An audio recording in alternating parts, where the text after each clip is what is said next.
Welcome back to Undulations.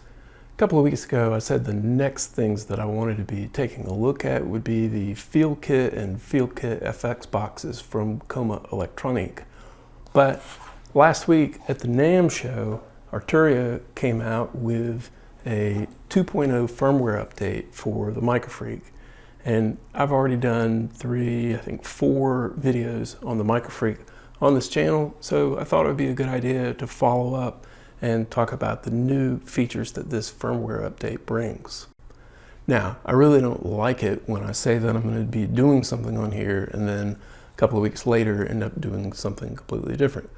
And so I think a better way to keep you guys in the loop about what I'm doing, what I'm working on, is going to be community posts. And now that I'm over 1K subscribers, I've unlocked that, and so I'm going to be able to post about things that I'm working on, when I think next video is going to come out, and I think it's going to be better all the way around. So keep an eye out for that. But right now, let's start talking about the MicroFreak.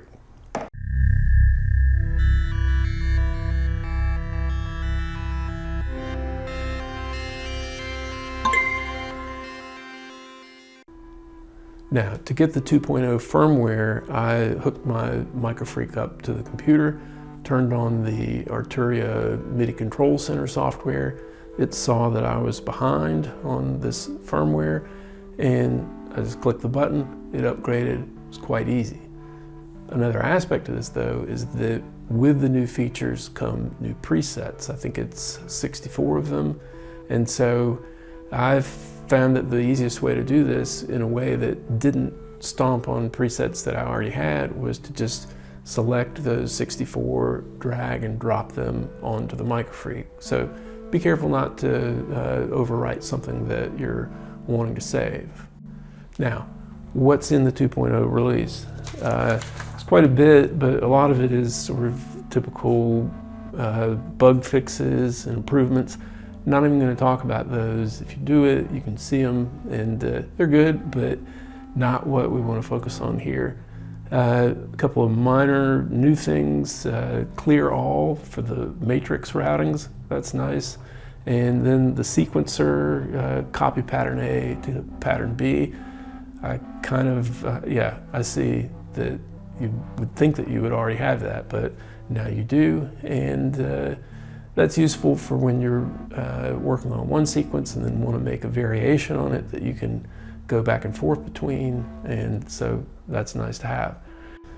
Now, a couple of substantial new things in this release are scale quantization and chord mode, and I'll be talking about them in detail in just a second. But the main new feature is a new synthesis mode, the noise mode, and I really am excited about this. I think it's the main reason that I'm doing this video, because it brings a whole lot to the MicroFreak that it really didn't have before.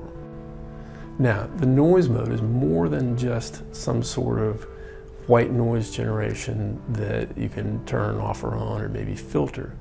It is intermingled with some other synthesis or tonal sources. So what you're hearing right now, just listen to that, and I mean, it's a very lo-fi sound. So I feel like this noise, even though, yeah, you can make percussion sounds with it and that sort of thing, I feel like really one of the main things is that it's bringing sort of a grit to the MicroFreak that it didn't have in exactly the same way before. So I'm very interested in deconstructing the preset that you're listening to right now, which is called Ice Cold.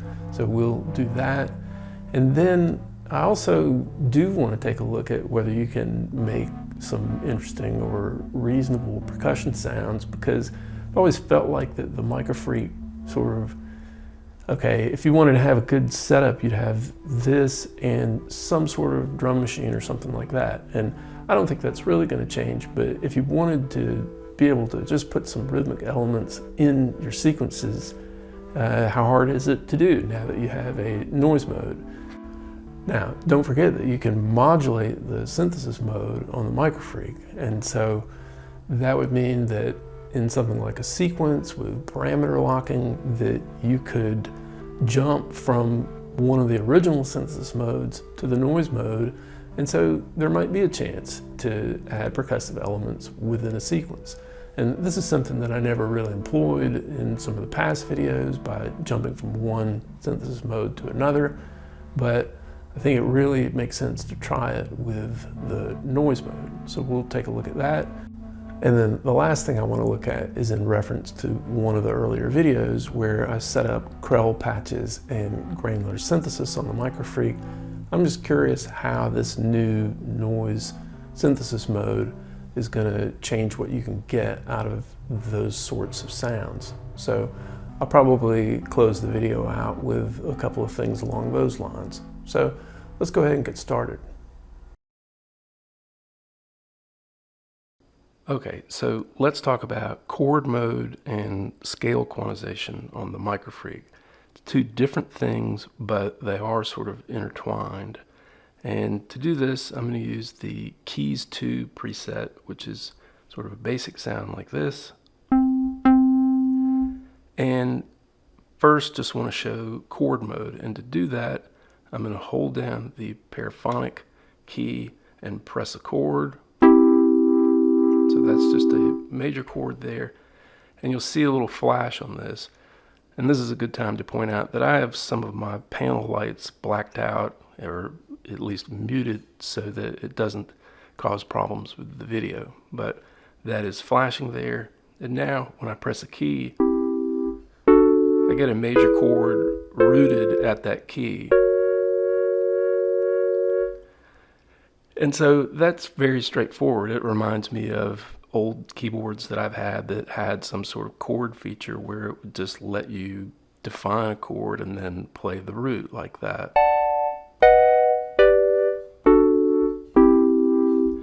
So that in itself is not a big deal, and to have it really become more powerful, we have to start using the scale quantization. And before we do that, I just want to talk a little bit about what the scale quantization is actually doing. So let me turn off the chord mode by clicking paraphonic, then turn it back on. So now we're back to this. Now, scale quantization will make more sense if we first take a little detour and talk about a couple of different transposition schemes. And so right now, if I play a C major chord, and then I wanted to talk about transposing that to, say, the D, then that's a perfectly valid way to do it. That's what chord mode was just doing, you know, and so forth. But another way to see transposition is in terms of a scale. So if you think of a C major scale and the C major chord, that's on the first, third, and fifth notes of the scale. Okay, so a different type of transpose would be within that scale. Instead of 1, 3, 5, do 2, 4, 6.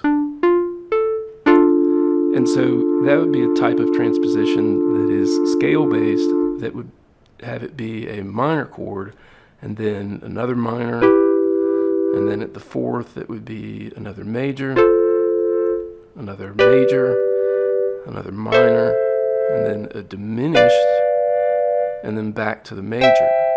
So you can think of that as another valid way of talking about transposing. So if you were here and wanted to go up a third, then you would go there and it would be a minor chord.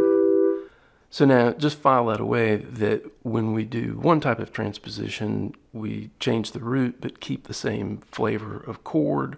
But then in the other type, when we change the root, we're also changing the type, the flavor of the chord.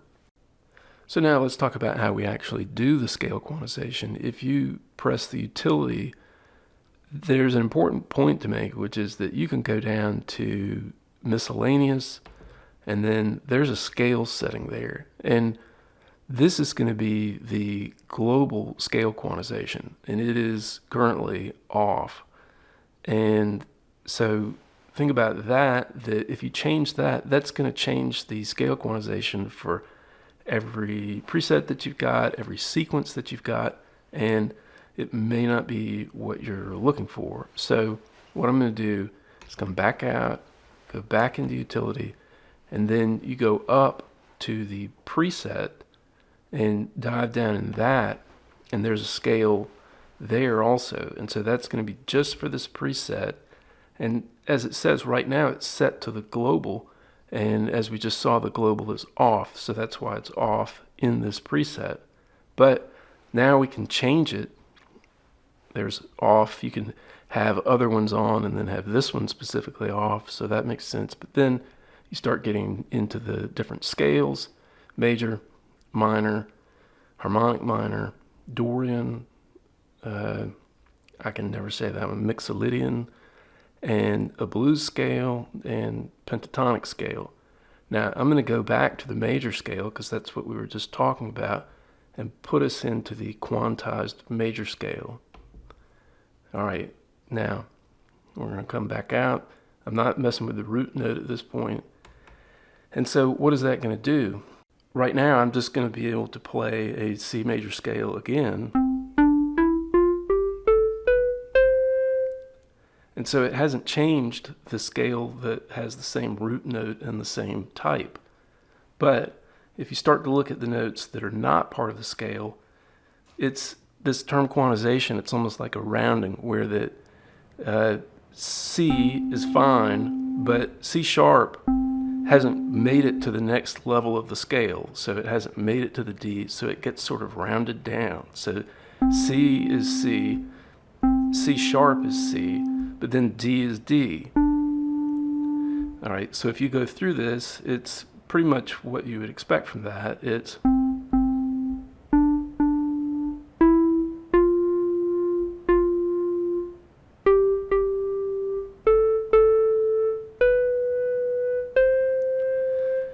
now, why would you want that?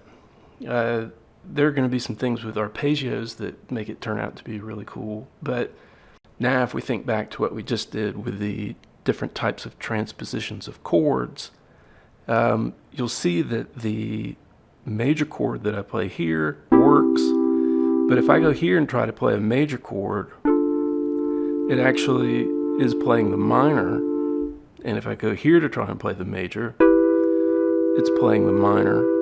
Here the major will work, here it will work, and then if I try to play just a typical major chord, here it won't, and here, as you might guess, when I try to play this major chord, it actually plays the diminished.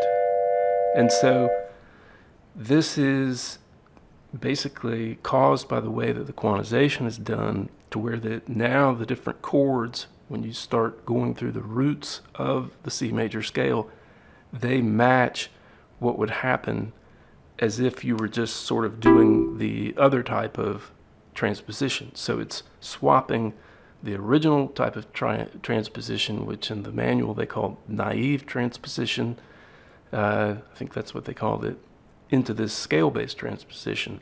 Now, why does that matter? It is because of chord mode. So if I hold this down and do that and let off,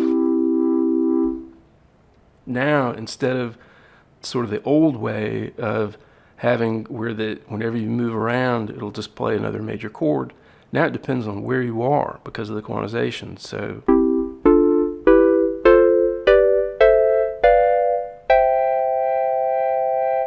and that turns out to be a handy thing for musical improvisation and for just doing different chord progressions and maybe just finding some sounds that you like. So I think what I would say at this point about chord mode is that it does make quite a bit of sense to have it, and especially in terms of having the scale quantization as well.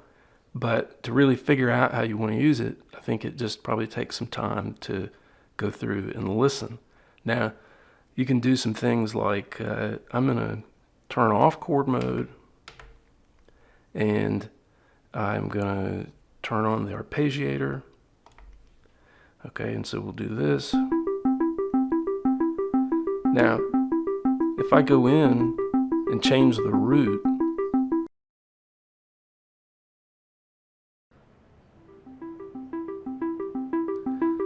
So in the utility preset, there's also a way to change the root note, and you can basically just explore what that will do. Maybe you have an arpeggio or a sequence that you like and you just change it.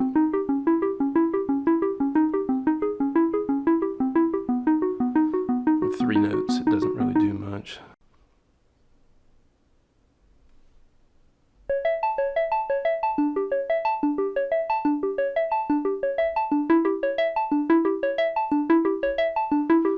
And so you can set up an arpeggio and just sort of explore.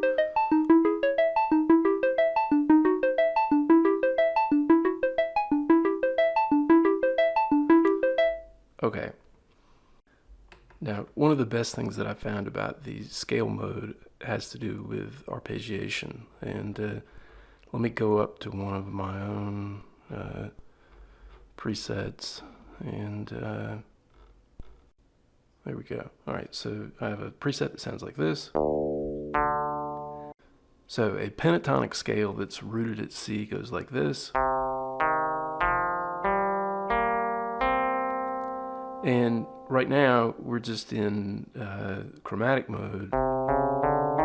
So those notes are there. But if I go up to preset, scale, and change it to pentatonic, now the pentatonic scale is still there, but all the notes in between have been truncated. So you've got these 3 that are the same, these 2 are the same, these 2 are the same, these 3 are the same, and then these 2 are the same, and then here.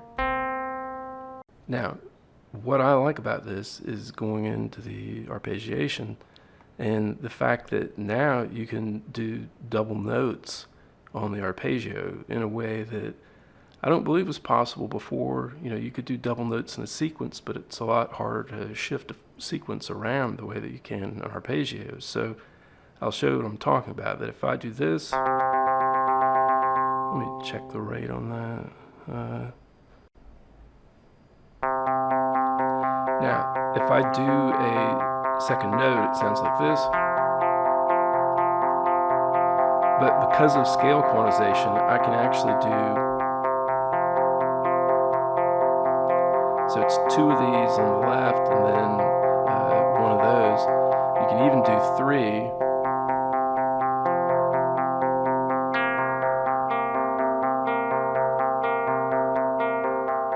And so that to me is sort of the peak of all of this scale quantization stuff, is that some of the arpeggios that you can get are different, and also in scale mode it's kind of impossible to do something that's off scale, so that's cool too.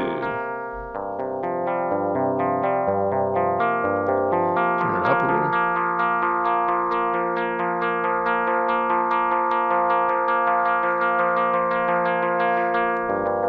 Now, I would be remiss not to point out something that is said in the manual, but I do not think is the case, which is that if you are in a chord mode, and so let's just pick even just a 5th or something like that. We'll go here and here. Okay, let me turn off the arpeggiator for a second. So I've got a 5th. Now what I'm going to do is I'm going to hold down and get us in chord mode, hold that 5th, let off, it's flashing. So now we've got that. That makes sense to me, but then what doesn't make sense, at least according to what I was reading in the manual, is that now when I go to the arpeggiator, instead of treating it like an arpeggiated chord, it's actually just repeating the chord. Which, that could be cool.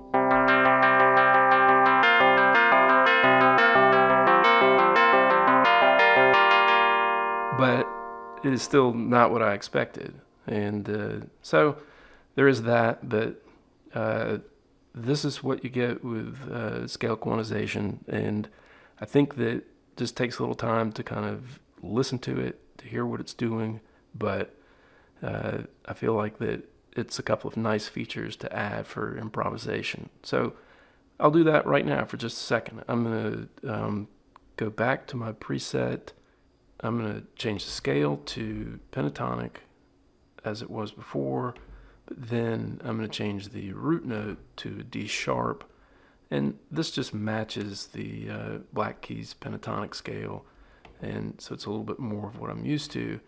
And come out of that, I'm going to turn on the arpeggiator, and what you'll see, I mean, it may just seem like, well, it's just the same as whether you had scale on or off. If I just stick to the Black Keys, that is true, but by using some of these redundant quantized notes, it lets me put in some double strikes that sound pretty cool. So let's just do that.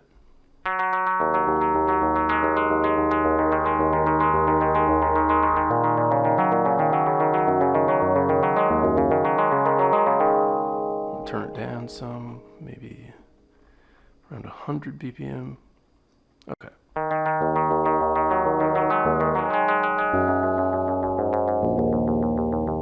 I want to try adding the doubling in, so hold down paraphonic and... Alright, I've warmed up a little.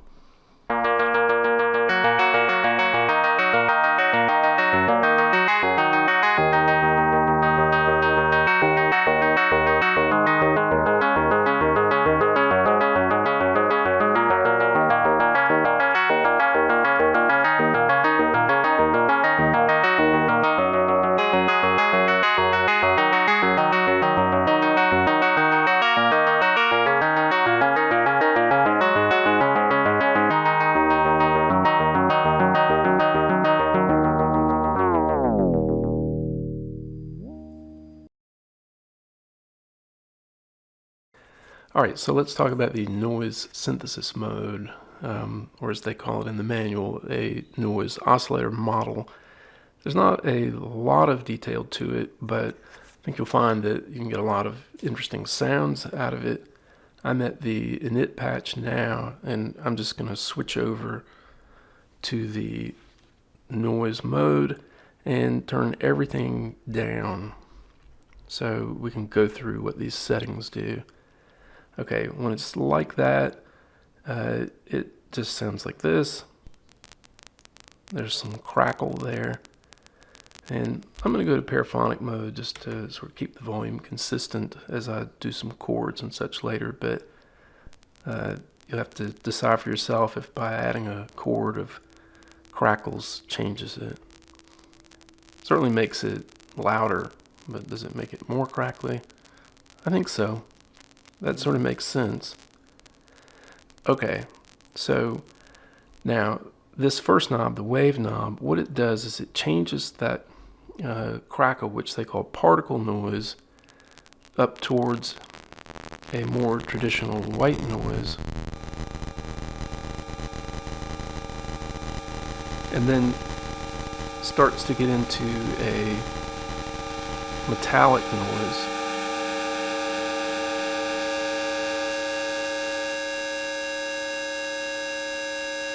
And one thing to realize about this sort of sound on this is that it's not pitched, so it's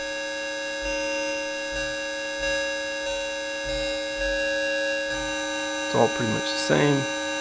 And so I'm going to back off, I'll go to the particles, and we're just going to see what the second knob does, the timbre knob on each of the different modes. Particles. This is a sample rate reduction setting.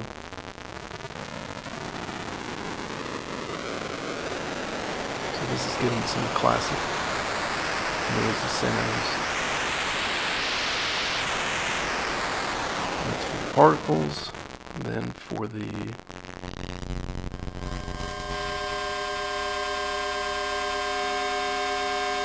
middle here, I think that's already starting to get metallic.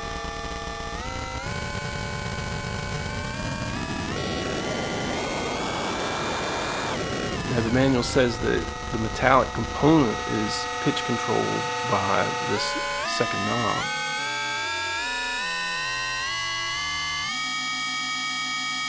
And it sure is, but again, it's not pitch control by the keyboard. Okay, so we've got that.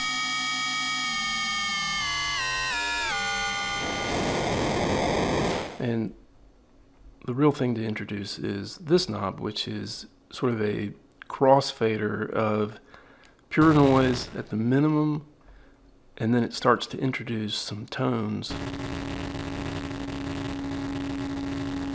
Sine wave at first.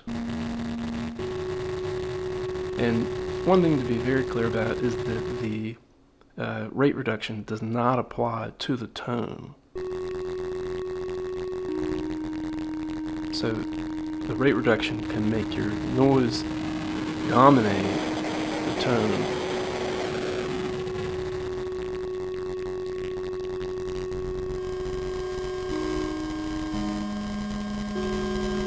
And also the fact that one part of it, the mixed in part, changes with the keys, and then the tonal part of the noise is more of a drone that doesn't change. You can get some different chordal effects.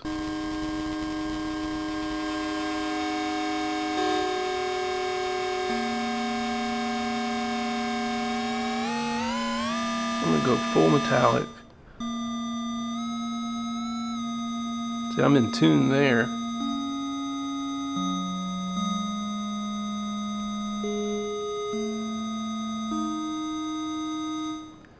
Okay, so then we can get all the way up to a square wave.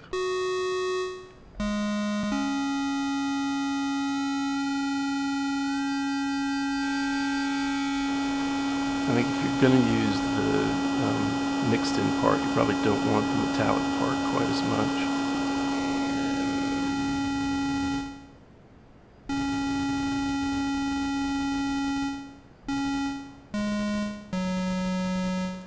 And so some of what I've heard in some of the presets have been just more like this. Just the crackle.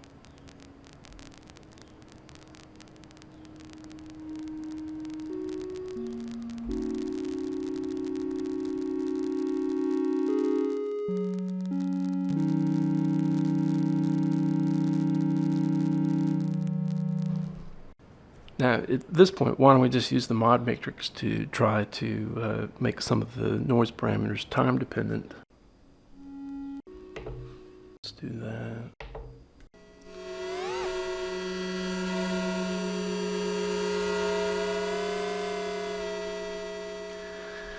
So that's kind of trippy.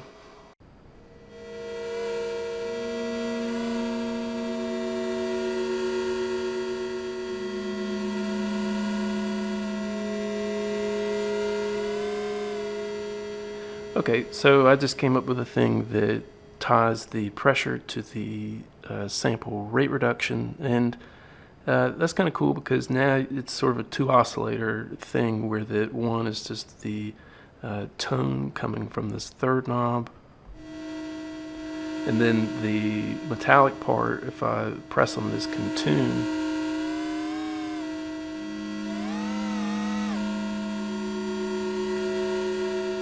I think with some practice you could maybe play some harmonies this way.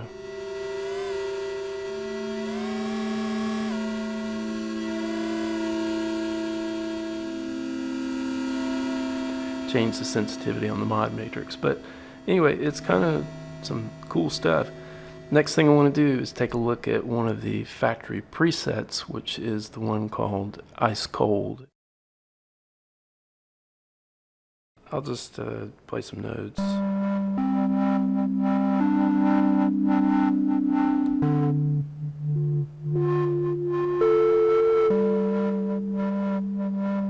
really like the instability of it. It's got some cool effects going on. And so I think the best way to sort of break down what is actually happening is we're just going to look column by column on the mod matrix. And so the pitch, it's got a, let me dial over here so you can see the amount. 0.1, so it's just got a little bit of a wobble to the pitch coming from the LFO.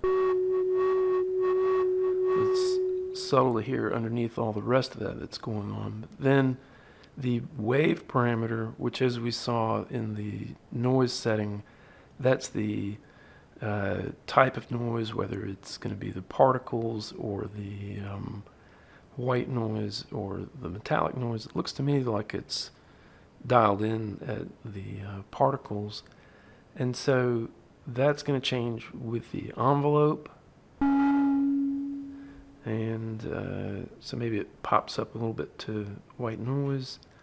That has a value of 18. All right, then nothing being done to the sample rate reduction. And then the cutoff, I can hear some filtering happening in this. Some of that's coming from the envelope, and let me dial to that. So that's a pretty big number for that. And but then the other thing is the pressure, and I wasn't really playing with significant pressure, but you can hear that.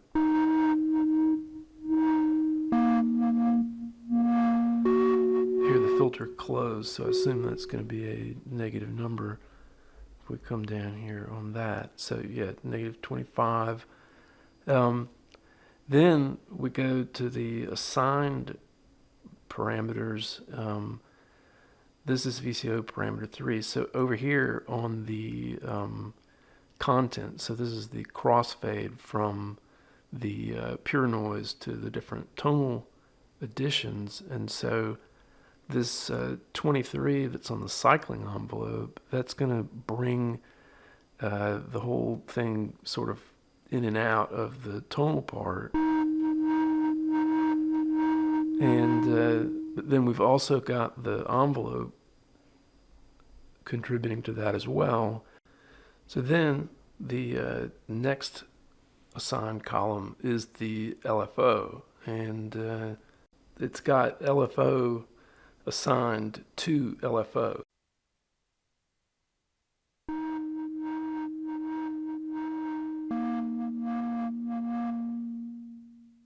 The last thing, the last column here, is the sustain, and so that's got cycling envelope, regular envelope, and the LFO controlling. So it sounds like this. And then if you, for example, turn the cycling envelope to just do a one shot, it takes some of that wobbling out. And then if I change the LFO rate,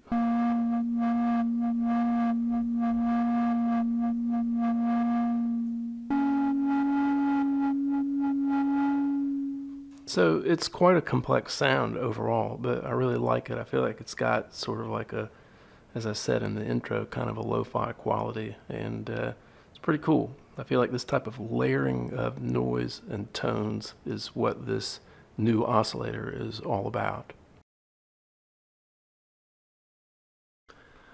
Okay, so now let's talk about percussion for a second. I think this video is going to run way long if I start designing my own, so maybe trying to deconstruct some of the presets makes more sense. You got to get the factory presets to have these things that I'm showing you, but we will start with kick A. Don't go by the number, I don't know if you can read that, but that just depends on how I put it into my system. We'll go by the name. Kick A, there's a kick A and a kick B and a hi-hat A and a hi-hat B. Let's talk about all of those. The first thing is kick A sounds like this. Okay, and that's a pretty classic kick drum sound. First thing I want to do is take the decay down a lot. Okay, the thing to realize is that while this is a noise setup that we have going, what's really giving the kick drum sound is the filter itself. And so I can change over to, for example, modal and hit this.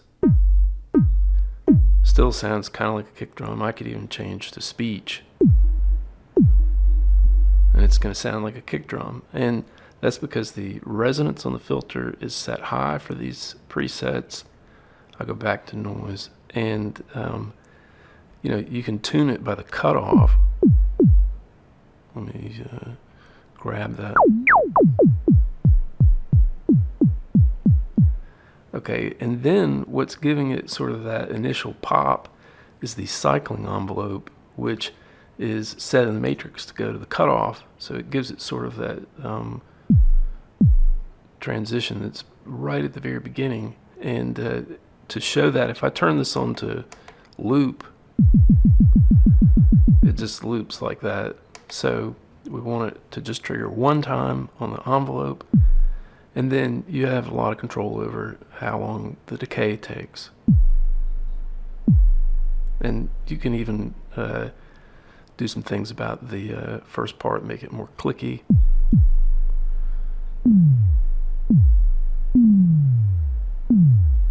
If you've ever played with the Volca kick, a lot of this is sort of reminiscent of that. So let's move on to kick B, just for contrast. Now, what's going on with this one that's different is there's a LFO going to the timbre, and so that's up like that. And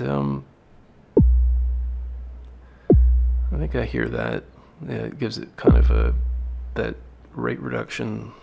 It doesn't sound like a huge setting there. Oh, it's pretty big. Let me make it even bigger, and maybe we can hear the effect more pronounced.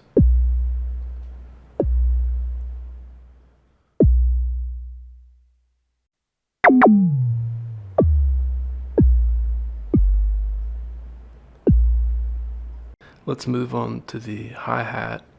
So on hi-hat A, it sounds like this, and you'll notice that you can have some pitch control over it. And that's coming from the mod matrix, where we're in the metallic region of the noise oscillator, and by having the key tied to the rate reduction, it gives it some pitch.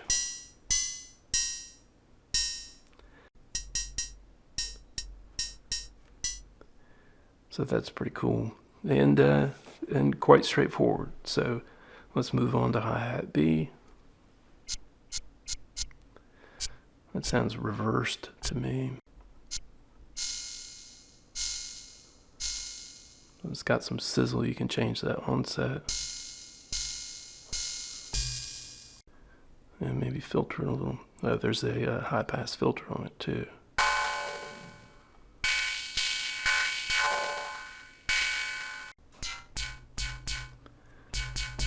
Okay, so those are a lot of fun to play with, and we're not going to get to where it sounds exactly like the instrument or like a sample. So it's more of just having some different sounds to introduce into the MicroFreak toolkit, not something that's going to replace a drum machine.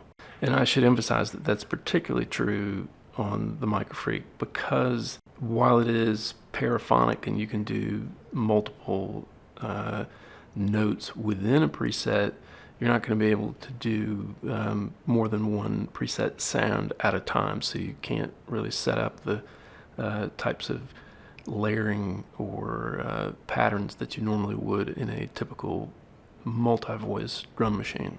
So that's just something to keep in mind.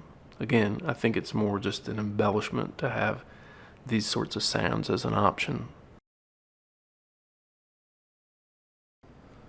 So in the introduction, I talked about trying to incorporate some of the percussive elements, like we just heard, into sequences, and whether you could get some really different sounds on the MicroFreak out of that, possibly by doing a parameter locking on the type of synthesis.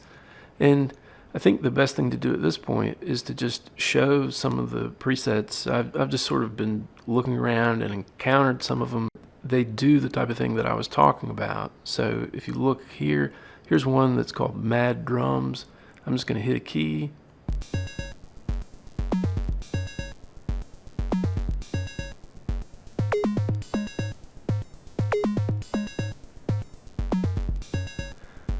so that's got like a little riffy set of drum hits that are not being changed by playing the keys. But then there's also a part that is being changed. And so it gives kind of a multi-instrumental sound.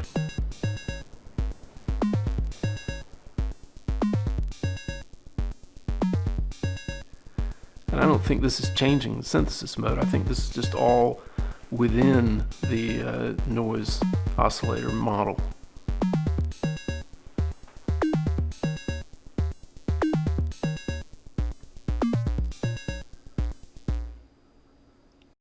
And then here's another similar type of thing. This one is called arpeggios, and it goes like this, where you've got a sequence, but also just sort of a little rhythmic noise hit going along with it.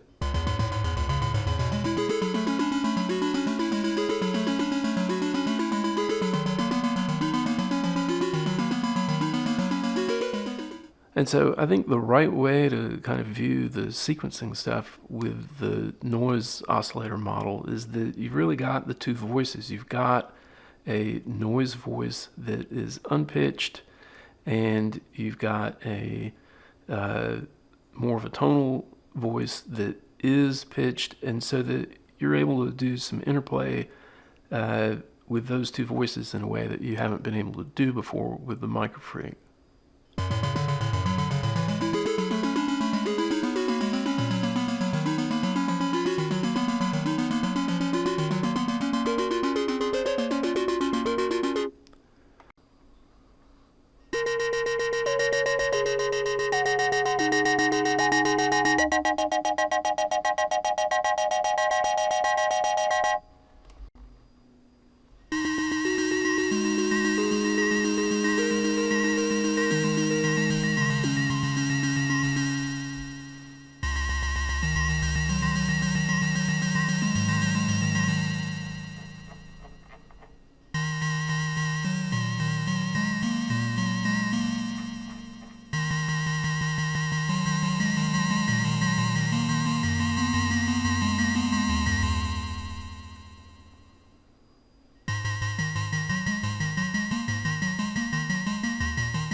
All right, well, I feel like this video turned out kind of differently than I expected. More time on chords and scale quantization, and less time on making percussion presets or trying to incorporate those into sequences, but that's okay. I feel like the main thing to get across is that the 2.0 firmware update really enhances this device quite a bit. I think of the MicroFreak as like a sort of jam-oriented synthesizer, and so scale quantization opens a lot of doors in terms of improvisation. I think that's really important. And then I also think of the MicroFreak as a real sort of sound generation tool. It makes a lot of unique synthesizer sounds, and by adding in that noise mode, I feel like that it opens up a lot of new possibilities as well. A hollow sine sound with the noisy grit over it, that's very cool. And then just some of the things we were just seeing where with sequences you can get some more dynamic type dual voice things, and so there's a lot that I think I want to take the time to try to figure out. And I've got to say overall that I've really enjoyed owning and using the MicroFreak. So to close this video out, I'm going to do something related to granular synthesis. I'll put more details about that in the description. I appreciate you guys watching, and I will see you in the next one.